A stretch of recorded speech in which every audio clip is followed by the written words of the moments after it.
Hello everyone, today we are going to start chapter number 4, the parts of speech from the book of Ryan Martin. Ryan Martin book में से हम parts of speech का जो chapter number 4 है वो आज हम cover करेंगे।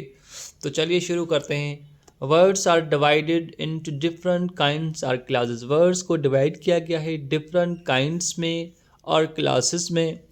कॉल्ड पार्ट्स ऑफ स्पीच, जिन्हें पार्ट्स ऑफ स्पीच कहा जाता है अकॉर्डिंग टू देयर यूज़, उनके इस्तेमाल के हिसाब से, that is according to the work they do in a sentence, और जिस हिसाब से वो सेंटेंस में काम करते हैं तो उनको हम पार्ट्स ऑफ स्पीच कहते हैं। क्योंकि यहाँ पर कह रहा है कि क्योंकि एक वर्ड नाउन भी हो सकता है और एडजेक्टिव भी हो सकता है, यानी कि कुछ वर्ड ऐसे वर्ड होते हैं जो नाउन भी होते हैं, एडवर्ब भी होते हैं, कंजंक्शन भी होते हैं, यानी कि ऐसे वर्ड जो डिफरेंट डिफरेंट क्लासेस में आ सकते हैं। लेकिन हम तब ही उनका नाम दे सकते हैं जब वो सेंटेंस में इस्तेमाल होते हैं। ऐसे हम नहीं कर सकते भाई ये नाउन है, ये प्रोनाउन है, ये एडजेक्टिव है।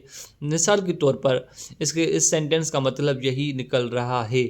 जब वो कहता है कि वो जब सेंटेंस में यूज़ होते हैं according to the work they do in a sentence, जिस हिसाब से वो सेंटेंस में काम करते हैं हम उनका नाम दे देते हैं। The parts of speech are 8 in number, parts of speech तादाद में 8 होते हैं और ये नंबर्स हैं। नंबर पहले पर नाउन है, एडजेक्टिव है, प्रोनाउन है, वर्ब है, एडवर्ब है, प्रपोजिशन है, कंजंक्शन है एंड इंटरजेक्शन है। तो चलिए शुरू करते हैं पहले नाउन से।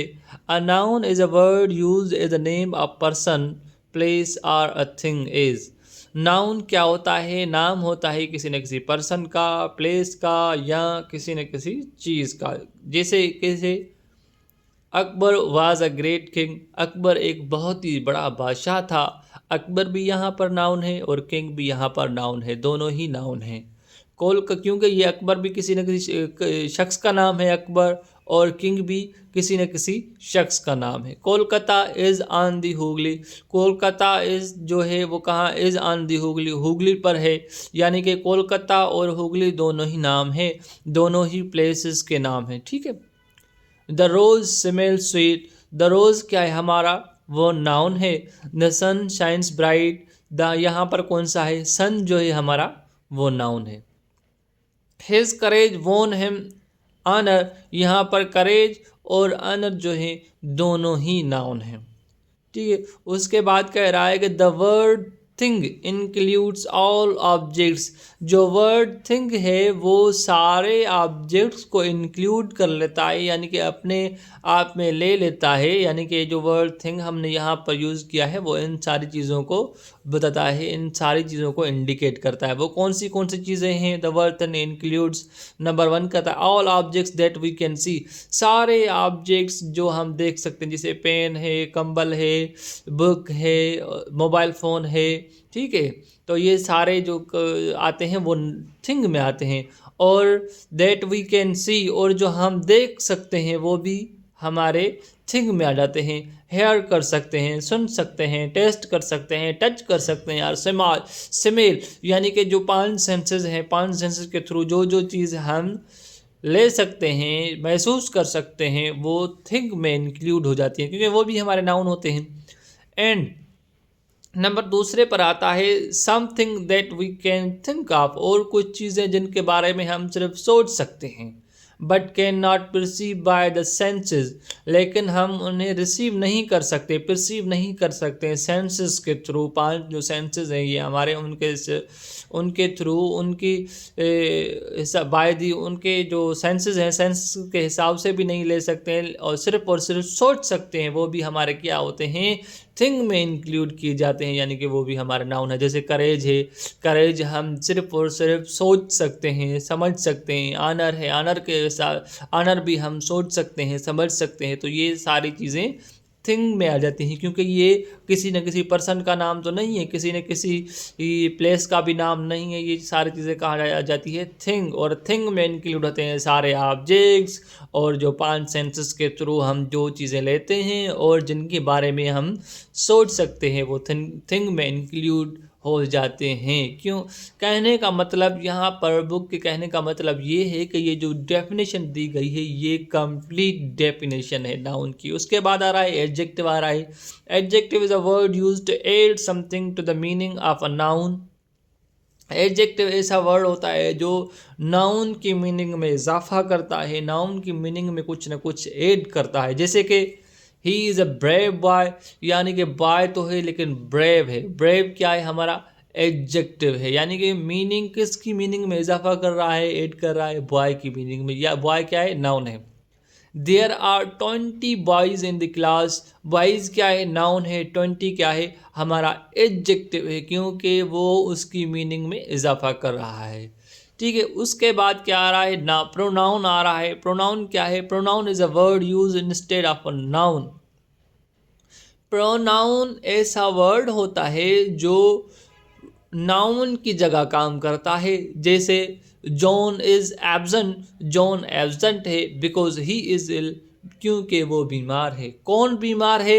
जॉन बीमार है। जॉन क्या है? नाउन है। प्रोनाउन कौन सा है? ही है। ही प्रोनाउन क्यों है? क्योंकि जॉन की जगह काम आया है। The books are where you left them. Books वहाँ पर है जहाँ पर तुमने छोड़े हैं। दी बुक्स, बुक्स क्या है? नाउन है। और यू प्रोनाउन है, क्योंकि आपका कोई नाम होगा, आपका नाम नहीं ले रहा है, वो आपको यू करके पुकार रहा है, यानी कि नाउन की जगह यू कह रहा है, यानी कि प्रोनाउन है। और लेफ्ट देम, देम क्या? बुक्स, बुक्स क्या है? नाउन है और देम प्रोनाउन है। उसके बाद वर्ब आता है। A verb is a word use to express an action or state. Verb किसे बयान करता है? किसी न किसी काम को या किसी हालत को, स्टेट को बयान करता है। जैसे कि द गर्ल रोट, रोट यानी कि लिखा, लिखा क्या है? एक्शन है। A letter to her cousin, अपने कज़न को लेटर लिखा, यानी यहाँ पर कौन सा वर्ब है? एक्शन वर्ब, यानी कि रोड जो है वो हमारा एक्शन वर्ब है। Kolkata is a big city, यानी कि कोलकाता एक बहुत ही बड़ा शहर है, तो यहाँ पर कौन सा वर्ब है? इज़ है, जो स्टेट को बता रहा है, किसी चीज़ के होने को बता रहा है। Iron and coppers are useful metal. Iron और कॉपर बहुत ही कीमती जो है मेटल्स हैं। यहाँ पर भी स्टेट बता रहा है। कौन स्टेट बता रहा है? आर बता रहा है, यानी कि ये वर्ब, यहाँ पर इज है, यहाँ पर आर है, यहाँ पर रोट है, ये तीनों ही वर्ब हैं। उसके बाद आ रहा है adverb. Adverb is a word used to add something to the meaning of a verb. वह एडवर्ब वो होता है जो मीनिंग में इजाफा करता है, यानी कि मीनिंग में कुछ ना कुछ ऐड करता है। किसकी मीनिंग में ऐड करता है? वर्ब की मीनिंग में, एडजेक्टिव की में, आर इन अदर एडवर्ब या किसी और एडवर्ब की मीनिंग में इजाफा करता है, कुछ ना कुछ ऐड करता है। जैसे कि ही वर्क द सम क्विकली, उसने ये हिसाब जो है, ये सम जो है बहुत ही जल्दी से किया। क्या किया? सम को किया, किए करने को यानी कि क्विकली क्या? जल्दी करने को बता रहा है। करना क्या है? वर्ब है। और एडवर्ब हमारा कौन सा हुआ? क्विकली, क्योंकि ये वर्ब की मीनिंग में इजाफा कर रहा है। क्या किया? क्विकली, काम किया क्विकली। ठीक है, तो इसके लिए, इसीलिए क्विकली जो है हमारा एडवर्ब है। The flower is very beautiful. Beautiful तो है, ब्यूटीफुल यानी कि एडजेक्टिव, लेकिन वेरी ब्यूटीफुल है, यानी कि किसकी मीनिंग में ऐड कर रहा है? एडजेक्टिव की मीनिंग में। कौन क्या ऐड कर रहा है? वेरी, वेरी कुछ ना कुछ ऐड कर रहा है एडजेक्टिव की मीनिंग में, यानी कि बहुत खूबसूरत तो है, बहुत खूबसूरत है, यानी कि वेरी क्या है? एडवर्ब है। She pronounce the word quite correctly, उसने बहुत ही बिल्कुल ही सही तरीके से वर्ड को प्रोनाउंस किया, यानी कि यहाँ पर करेक्टली क्या है? एडवर्ब है। यानी क्यों एडवर्ब है? क्योंकि प्रोनाउंस को जो है ना वो उसकी मीनिंग में इजाफा कर रहा है। और क्वाइट जो है वो क्या है? वो भी एडवर्ब है। क्यों एडवर्ब है? ये किसकी मीनिंग में इजाफा कर रहा है? किसकी मीनिंग में ऐड कर रहा है? वो करेक्टली की मीनिंग में इजाफा कर रहा है। यानी कि एडवर्ब वो भी होता है ना जो किसी न किसी एडवर्ब की मीनिंग में इजाफा करे, तो यहाँ पर क्वाइट भी क्या है? एडवर्ब है। तो एडवर्ब क्या हुआ? किसी न किसी वर्ब की मीनिंग में इजाफा करे। एडजेक्टिव जैसे कि ब्यूटीफुल है, वेरी ब्यूटीफुल है, या किसी अदर एडवर्ब यानी कि करेक्टली है, क्वाइट करेक्टली, या किसी अदर एडवर्ब की मीनिंग में इजाफा करे, कुछ न कुछ ऐड करे, हम उसे एडवर्ब कहते हैं।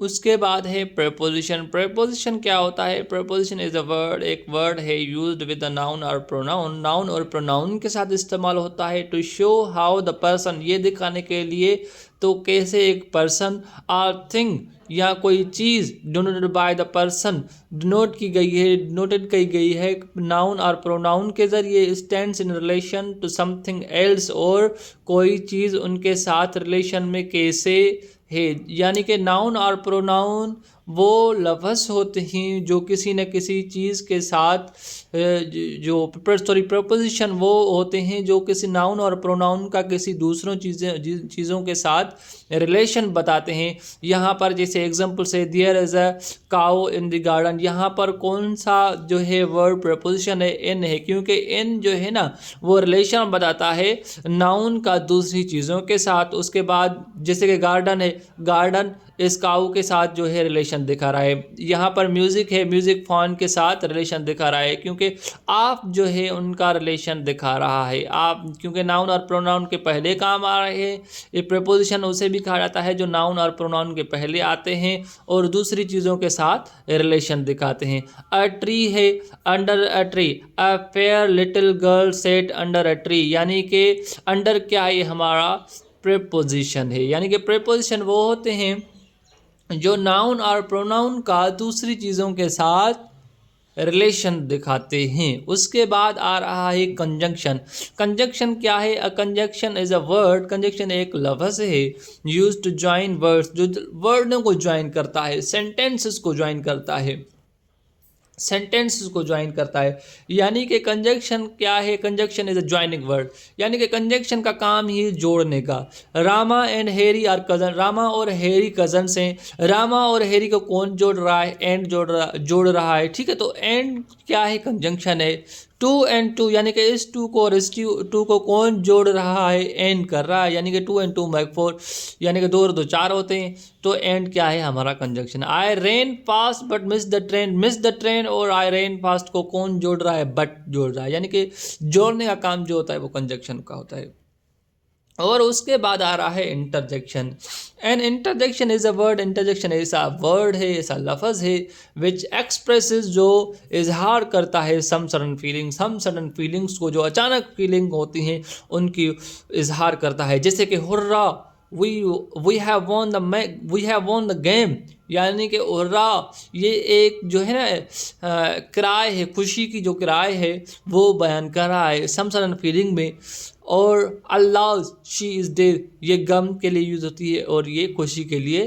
तो इन्हें ये हो रहा यहाँ पर हमारा इंटरजेक्शन है और यहाँ पर अल्लाह जो है हमारा इंटरजेक्शन है। यानी कि ऐसी जो चीज़ें जो हमारे साथ सडनली हो जाए और हम जो चीज़ें बोल लेते हैं, जैसे कि हुरा, अल्लाह, वाओ, ओ, ये हमारे क्या होते हैं? ये इंटरजेक्शन होते हैं। वो खुशी के भी हो सकते हैं, गम के भी हो सकते हैं, सरप्राइज़ के भी हो सकते हैं। उसके बाद कह रहे हैं कि सम मॉडर्न ग्रामर्स इंक्लूड, जो कुछ मॉडर्न ग्रामर हैं वो इंक्लूड करते हैं डिटर्मिनर्स को, डिटर्मिनर्स को इंक्लूड करते हैं। कहाँ पर इंक्लूड करते हैं? Among the parts of speech, parts of speech में इंक्लूड करते हैं। Determiners are the words, determiners words होते हैं like a, an, the, this, that, these, those, every, each, some, any, my, his, as, in, one, two, which, और which determine, जो determine करते हैं किसी न किसी चीज़ को, जैसे जहाँ बोले कि इशारा करते हैं, डिटरमाइन करते हैं। और लिमिट, जहाँ किसी न किसी चीज़ की लिमिट बताते हैं। The meaning of the noun that follows, noun की मीनिंग का लिमिट बताते हैं या डिटरमाइन करते हैं जिसके साथ वो आते हैं। In this book as many traditional grammars, इस किताब में जैसे बहुत सारे रवायती की ग्रामर्स के हिसाब से all determiners except a, an and the are classed among the adjectives, यानी ए, एन, द, यानी कि जो आर्टिकल्स हैं उनके सिवा जो सारे टर्मिनल्स हैं वो हमने एडजेक्टिव में इंक्लूड कर लिए हैं।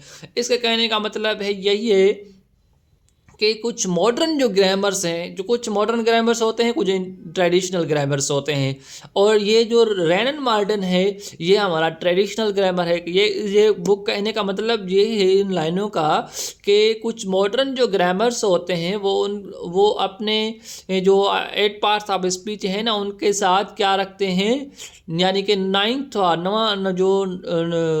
पार्ट है वो रखते हैं डिटर्मिनर्स। डिटर्मिनर्स कौन से होते हैं? दिस दैट दीज जो नाउन के जो मीनिंग होती है उसको डिटरमाइन करते हैं या लिमिट करते हैं उनको। लेकिन इस बुक में एन एंड द को जो है अलहदा करके रखा गया है। इसके सिवा जो बाकी जो भी सारे हैं वो एडजेक्टिव में रखे गए हैं, यानी कि ये जो डिटर्मिनेंट्स है वो आप एडजेक्टिव में पढ़ोगे, इनको अलहदा नहीं पढ़ोगे। और जो मॉडर्न ग्रामर्स हैं वो इनको अलहदा रखते हैं पार्ट्स ऑफ स्पीच से। तो आई बात समझे। उसके बाद करते हैं as words are divided into different classes according to the work do in a sentences. जैसे ये जो पहली लाइन थी जो हमने पढ़ी थी पार्ट्स ऑफ स्पीच का इंट्रोडक्शन जो शुरू में किया था कि पार्ट्स ऑफ स्पीच के जो वर्ड्स होते हैं वो जिस हिसाब से सेंटेंस में काम करते हैं उस हिसाब से ही हम उनका नाम देते हैं। It is clear that we can not say to which part of speech word belongs unless we see it is use in a sentence. हम ऐसे नहीं कर सकते, ये क्लियर हो चुका है कि हम ऐसे नहीं कर सकते हैं कि ये जो है कि फलां पार्ट्स ऑफ स्पीच का वर्ड है, ये फलां पार्ट्स ऑफ स्पीच का वर्ड है, जब तक वो सेंटेंस में यूज नहीं होते। ऐसे अगर अलहदा होंगे तो हम नहीं कह सकते। उसके बाद अगर है दे अराइव्ड सून आफ्टर यहाँ पर जिसे कह रहा है क्या है, एडवर्ब है। दे अराइव्ड आफ्टर अस, यहाँ पर आफ्टर क्या है, प्रपोजिशन है। They arrived after we had left, यहाँ पर आफ्टर क्या है, यहाँ पर आफ्टर जोड़ने का काम कर रहा है, कंजंक्शन है। यानी कि एक ही word different parts of speech हो सकता है। तो यहाँ पर अगर आफ्टर लिखा हो यहाँ पर इस दायरे के बीच में, तो हम उसे ये नहीं कह सकते कि भाई ये एडवर्ब है, ये प्रपोजिशन, ये कंजंक्शन है, जब तक वो सेंटेंस में यूज नहीं होता है। ठीक है। From the above examples, we see that the same word can be used as different parts of speech. जो ऊपर दिए गए लफ्ज़ हैं उनमें से हम देख सकते हैं कि एक ही लफ्ज़ डिफरेंट पार्ट्स ऑफ स्पीच का हो सकता है। उसके बाद ये आपके लिए एक्सरसाइज है, ये आपको एक्सरसाइज करनी है। Name the parts of speech, each italicise जो वर्ड बोल्ड किए गए हैं या टेढ़े वगैरह लिखे गए हैं उनके हिसाब से आपको पार्ट्स ऑफ स्पीच देखने हैं।